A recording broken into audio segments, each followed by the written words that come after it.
저희 가족은 13년째 복지기관을 운영 중인데요. 수백 명의 실습생분들을 보았던 경험과 제가 직접 현장 실습을 나갔던 경험을 바탕으로 실전 꿀팁 4가지를 알려드리겠습니다.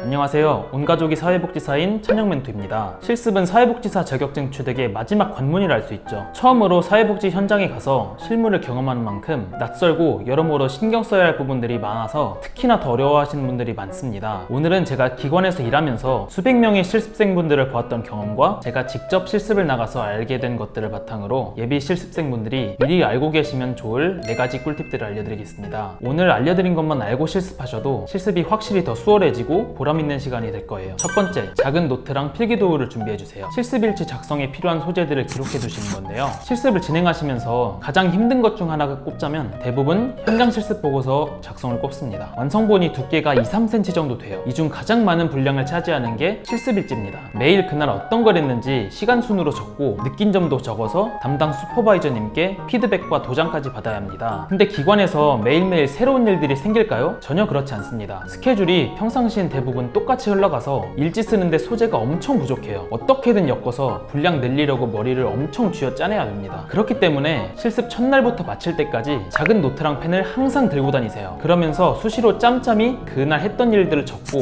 일지에 쓸만한 소재들을 끄적여 놓으세요. 이게 별거 아닌 것 같아 보여도 도움이 엄청 많이 됩니다. 저는 지역아동센터에서 실습을 했는데 제가 그날 아이들이랑 어떤 얘기를 나눴는지부터 식사에 나왔던 반찬들까지 다 적었어요. 느낀 점에 어떤 내용 쓸지도 미리 체크했습니다. 저는 실습 중간부터 메모를 하기 시작했는데 실습일지 작성할 때 훨씬 쉽고 빠르게 끝낼 수 있더라고요. 이렇게 소재를 많이 적을수록 쓸 말이 많아져서 훨씬 쉽게 적을 수가 있습니다. 실습일지만 수월하게 작성해도 전반적으로 큰 짐을 하나 더는 거예요. 자, 두 번째, 사진 찍기입니다. 일지 작성할 때 사용할 사진들을 많이 찍어두세요. 앞에서 알려드린 것과 맥락이 비슷한데 사진은 다다익선입니다. 많으면 많을수록 좋아요. 일단 실습일지 작성할 때 매일 사진을 하나씩 넣고 그 사진에 대해 설명을 다 적어야 합니다. 그래서 글 쓸 소재들이 많은 사진들을 고르는 게 작성할 때 도움이 됩니다. 그럼 다양하게 여러 개 사진을 찍어 놓을수록 좋겠죠? 뭐 이것도 있는데 남는 건 사진밖에 없다고 하잖아요. 이 한 달간의 실습이 두고두고 추억이 됩니다. 처음 사회복지 현장에서 실무를 경험한 만큼 많이 기억에 남을 거예요. 다만 고학년 아이들은 사진 찍는 걸 싫어한다는 거 참고해주세요. 자, 세 번째, 돌발 상황에서의 대처 방법입니다. 선보고 후조치입니다. 사소한 거라도 무조건 보고하세요. 은근 많은 분들이 실수하시는 부분인데요. 실습생은 지시받은 일 외에 조금이라도 헷갈리거나 이걸 내가 해결할 수 있을까 싶으실 땐 담당 슈퍼바이저님이나 주변 복지사분들께 먼저 보고를 하시고 도움을 구하시는 게 옳은 방법이에요. 어떤 복지 분야를 막론하고 재소자들 사이에서 종종 돌발 상황이 발생을 합니다. 예를 들면 아이들끼리 싸움이 났다거나 어딜 다쳤다거나 혹은 어르신께서 볼일을 보셨다거나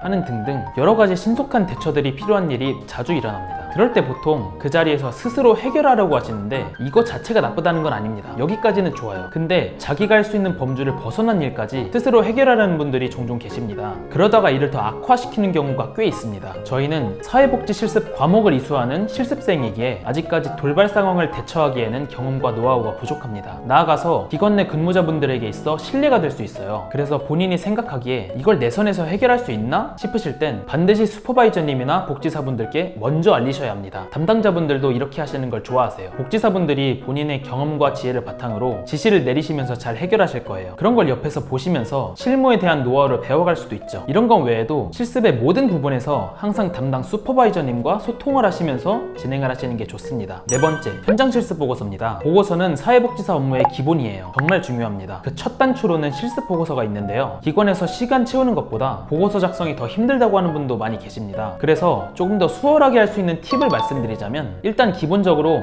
실습일지는 반드시 그날 작성을 해야 합니다. 이게 하루 이틀 밀리기 시작하면 주말같이 쉬는 날에 몰아서 작성을 해야 하는데 진짜 답도 없어요. 피곤하시더라도 꼭 저녁에 작성하시고 주무시는 걸 추천드립니다. 그리고 레포트 주제도 미리미리 생각을 해두세요. 레포트 주제는 교육원에서 여러 주제들을 안내해 줄 텐데 초반에 어떤 주제로 할지 초안을 어느 정도 머릿속에서 구상을 해놓는 것과 안 해놓는 것 차이가 커요. 예를 들자면 레포트 주제 중 대표적으로 사례관리란 게 있습니다. 사례관리가 뭔지 쉽게 말씀드리자면 대상을 선정해서 그 사람 사람의 부족한 부분이나 문제들을 파악하고 어떻게 도움을 줄 수 있을지, 그 대상의 어떤 부분을 개선해야 삶의 질이 개선될지 점검하고 평가를 하는 활동인데요. 근데 그걸 실습하다가 중간에 정하면 초반에 정해서 진행하는 것보다 사례관리 대상을 관찰하고 파악하는 게 더 많은 노력이 듭니다. 레포트에 투자하는 시간도 많아지게 되고 그 결과물도 달라질 수밖에 없죠. 자, 여기까지 4가지 팁들을 알려드렸는데요. 이 4가지를 꼭 실천하셔서 유익한 시간 되셨으면 좋겠습니다. 이 외에도 궁금하신 점이나 사회복지사 취득에 대해 관심이 있으시다면 아래 링크로 문의 남겨주시기 바랍니다. 지금까지 가시TV 찬영멘토였습니다.